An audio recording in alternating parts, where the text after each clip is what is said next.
I come from a Cuban family. I grew up in Miami, but I grew up in a predominantly black, very poor neighborhood in Miami called Liberty City. From there, I went on to Atlanta, studied at Emory University, and had the honor of being a congressional aide to civil rights hero Congressman John Lewis. And after that, I went to Chicago and got my MBA and my law degree at the University of Chicago, where I also got to learn from another hero of mine, taught constitutional law by then Professor Barack Obama, and now the President of the United States. We fell in love while we were in graduate school. Now that's John and I, not the President and I. We found great success in corporate America, got married, bought our pretty house in our pretty suburb, had our 2 pretty little girls, and we're living out our picture-perfect, comfortable Cosby life. But when we analyzed the rest of the black community, we saw that things were getting worse and worse for most black people. We felt guilty about that. We felt bad about that. So we gave more to our black church. We gave more to the NAACP and the UNCF. Wasn't that enough? Philanthropy is commendable, but it must not cause a philanthropist to overlook the circumstances of economic injustice which make philanthropy necessary. Dr. Martin Luther King said that. Now, what is this economic injustice he was talking about? What are these circumstances he was talking about? In America, in the Asian community, the dollar circulates among the community's banks and retailers and professionals for about 28 days before it leaves the community.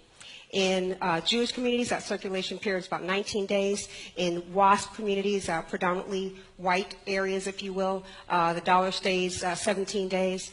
My Hispanic brothers and sisters keep their dollar for about a week. And in the black community, the community Dr. King was slain fighting for, we keep our dollar for 6 hours. Let me tell you what that means in real life terms. That means in Asian communities, Asian kids get to see business owners who look like them every day, all the time. There are Asian banks and insurance companies and grocery stores all over the community, and those businesses employ from the community, and the families take care of those businesses and vice versa. Asian unemployment in America is at a low 4 to 5%. Most Asian Americans, over 50%, are self-employed or employed by Asian firms. That those circumstances, that economic and business growth, lead to high educational attainment. There's business and political power, low poverty, strong businesses, low crime in Asian neighborhoods. 6 hours in the black community. Let me tell you what that means. That means that black kids can't see business owners who look like them every day. There are no black-owned grocery stores and dry cleaners and pharmacies and clothing stores locally owned in the black community. So the people there cannot get jobs, much less create jobs in the community. So black unemployment in places like Detroit and Gary and Oakland, sometimes 40%.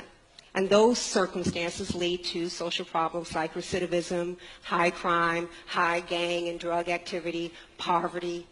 That's what's going on with those 6 hours. And those disparities cause the same kind of problems in the corporate space. 60% of the money that is spent with Asian suppliers in corporate America, so your Asian professional firms, Asian products you see on the shelves, used to be spent with black-owned businesses. And the same kind of shift has happened between Hispanic businesses and black-owned businesses. That's why when you go into a grocery store, you'll see whole aisles full of products coming from Asian companies, from Hispanic companies. So let's go to the grocery store or the drugstore and see where the black-oriented products are. You go there, you'll see products like these. You'll see Spotin Wave and Less Jam and Smooth and Shine and Dark and Lovely and Strength of Nature and Dark and Natural and Stay Soft Fro. All those products that only black people buy every day. 100% black market. All those products are owned by L'Oreal, the company out of France. All those billions of dollars leave the black community. Some of that money could come back if L'Oreal had supplier diversity, if L'Oreal was doing any business with black-owned firms. L'Oreal only has black buyers, no black suppliers. Same deal with Hennessy. Hennessy, Wall Street Journal estimates between 60 to 80% of Hennessy's U.S. market comes from the black community. That means that Hennessy closes down tomorrow without black consumers. billions and billions of dollars going outside of the community. Hennessy has no black distributors, no black suppliers, does not advertise in black-owned media or use black-owned advertising agencies. So, bottom line, most of the businesses in black areas are not black-owned. Most of the products catering to black culture don't come from black companies. Black unemployment is highest among any group in America.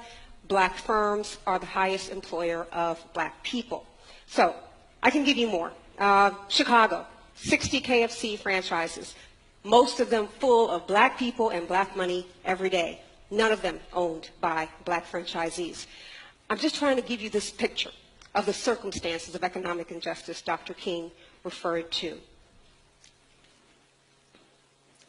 And what I hope we can do is I can get you to understand that if this is the picture of economic injustice he was thinking about, can we look at the opportunity or maybe the duty or at least the right to do something about that economic injustice? All kind of folks rally if a white racist shoots an unarmed black teen. And then we protest a legal system that would let that killer go free. Now, will we rally? Will we come together if that unarmed black boy gets shot by a black gangbanger? And that happens because that black boy lives in a place that is so economically depleted, so poor, and the people there are so angry and so frustrated that that place has become a war zone overrun by drug activity? Will you protest for that economic injustice? Well, I conceived of and conducted the empowerment experiment, hoping that if we shared this story with you, you would do just that. And it was tough living like that. It was tough and fearful being called a racist, a Nazi, or the other N-word, dealing with death threats and hate mail, just because I decided for 1 year to do this experiment to explore the possibility of using my buying power to help my economically deprived community. It was humiliating taking CBS News and PBS NewsHour through the black areas of Chicago, trudging through all of that economic deprivation and all that social decay. Every face we see black, watching the correspondents and camera crews shake their heads as we go store to store, door to door. Hi, we're doing a story on black businesses. May we meet your owner?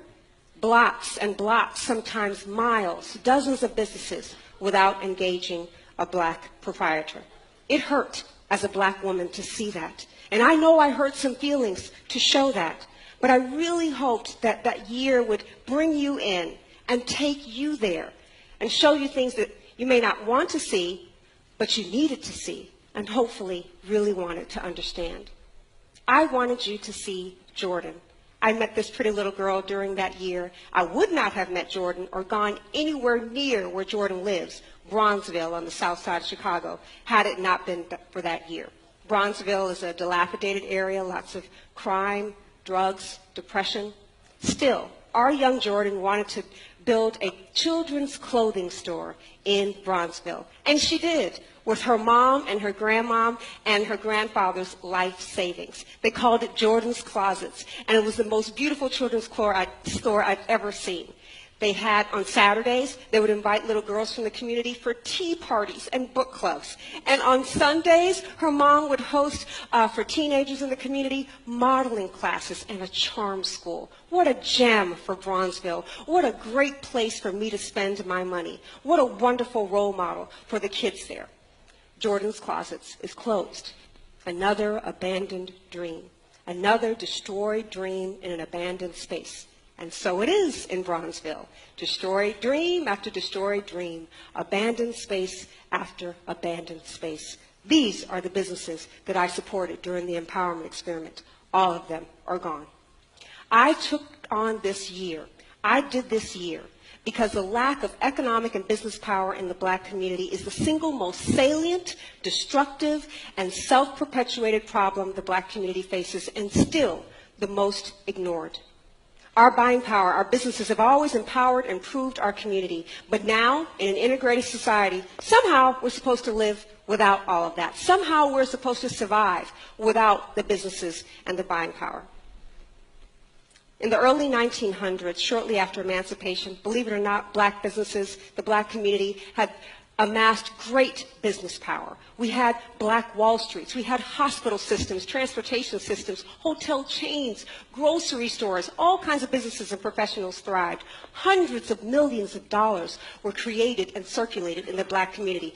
Unemployment was statistically insignificant. The unemployment gap between whites and blacks in this country only widened in 1960 at integration.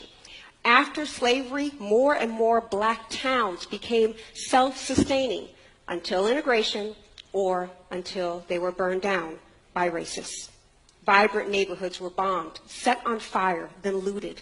These people had their homes and thriving economic thoroughfares burned to the ground because they endeavored to be self-sustaining. Over 90% of the lynchings of black men that happened during Jim Crow and Reconstruction were of business owners. What an awful paradox. We had, when we were politically disenfranchised, we had economic power. We took that economic power for granted because we needed to fight for our civil rights. Now we're politically free, but economically insignificant. That's a tough trade-off to make. Martin Luther King thought about that trade-off. Martin Luther King wasn't just fighting for basic human rights. He fought for black businesses too. In a public address that he gave the day before he died, he said this: "We got to strengthen black institutions. I want you to take your money out of the banks downtown and put your money into Tri-State Bank. We need to have a bank in. You have 6 or 7 insurance companies in Memphis. Put your insurance there. We need to have an insurance in." Dr. King died asking us to support these businesses, and we didn't, and they're gone. Those banks and insurance companies were the backbone of the black community, and they're gone now. Now I'm asking you, how does that make you feel? Black or not, as Americans, how does that make you feel? Do you wonder, like I do, what would have happened had those businesses thrived? Do you wonder what Detroit would look like now if we had those banks and insurance companies? So I ask you, what are we going to do about that? Dr. King wondered, what would you do? And he didn't know, just like I don't know. He said this: "Many white Americans of goodwill have never connected bigotry with economic exploitation. They have deplored prejudice, but tolerated or ignored economic injustice." Dr. King said that. Now, this is what they say about our Black Year. They say that we illuminated the roadblocks faced by black businesses in this racially divided economy, that this book will appeal to students of economics and sociology and anyone looking for inspiration to affect positive change in their community. How's this for inspiration? I did an hour-long interview on C-SPAN, and I took that time to mention this paper company called South Coast Paper that I support when I go to OfficeMax. I told everyone about the 60 people that have jobs that would not be there otherwise in Birmingham and South Carolina had it not been for this black-owned paper company, and had it not been for OfficeMax taking a chance on this black-owned paper company. C-SPAN tells me is one of their most popular segments. They ran it against the Republican National Convention, me against Congressman Ryan, and people watch me. But the good news about that story, well, the better news about that story, is that OfficeMax and South Coast Paper reported that their 800 number and their website were flooded by consumers looking for that paper. Twice a week, I leave my pristine suburb and I go to the west side of Chicago to go to Forest Cleaners. Forest Cleaners is one of the few black-owned businesses owned by, one of the few black-owned businesses in this all-black part of town. James Forrest is the owner. My kids call him Uncle James. James has been there for about 3 years, and he just made his first hire, an orphaned teenage boy who has spent a lot of time in juvenile detention and foster homes. But this is a great kid, and Uncle James knows that. So he has taken him in, become a father figure to him, and is showing him the business. The west side of Chicago needs that cleaners. Those boys need Uncle James, and I am helping Uncle James help those boys by supporting him during those 15 minutes a week. I gave a lecture in Boston. A woman named Debbie came. She bought my book, read it, wrote me. We're friends now. Debbie asked for a website designer. I told her about a great business in Philadelphia. This kid is a tech genius, and he's a great role model for the kids in that community. She used his business. She loves her site. She told all of her friends about this great Black-owned business that they need to support. And they did support him. And he got a new corporate client because of Debbie. Did I mention that my friend Debbie is white? You see, you don't have to be an activist to do what I do. You don't have to live in a struggling community to empower it. We're all connected to this economy, so we can all do something about economic injustice. Your dollar can do just as much as mine, as Debbie's, to make our economy more fair and more inclusive. Mima, my mother, was just a Cuban farm girl, never graduated from high school, never learned how to drive, but she was one of the most brilliant and the bravest women I'll ever know. In 2008, right before we launched the Empowerment Experiment, my mother was diagnosed with pancreatic cancer and given 3 months to live. I was going to shut this whole thing down to be with Luisa. And Mima said, no, you have to do this. This will be the most important thing that you'll ever do. She is the reason that I'm on this stage today. And I wonder, now that Mima is gone, Mima lived 16 months with pancreatic cancer, one of the worst cancers there is, and she died in my arms, having witnessed her daughter complete the most important thing that she'll ever do. Mima died 1 month after the Empowerment Experiment. And that's wonderful that she got to see her daughter do that. But I still wonder, 5 years later, did I waste the last year of my mother's life fighting for something that's never going to change, never be penetrated? And not because the white man has his foot on our necks, but because no matter how much media attention we earn, no matter how much studies we generate, my people just won't come together again. And the larger community won't, because it's taboo, unite to create an integrated economy. The larger community won't fight for economic empowerment the way we did for civil and human rights. But then Mima will send me folks like Debbie, like Jordan, like Uncle James, and all those great people who went out to buy South Coast paper. And she shows me that it was indeed worth it. That it was indeed worth it. That's the point. All of these strangers came together to create an empowered community. Strangers connected by their sense of community. That's my Black year.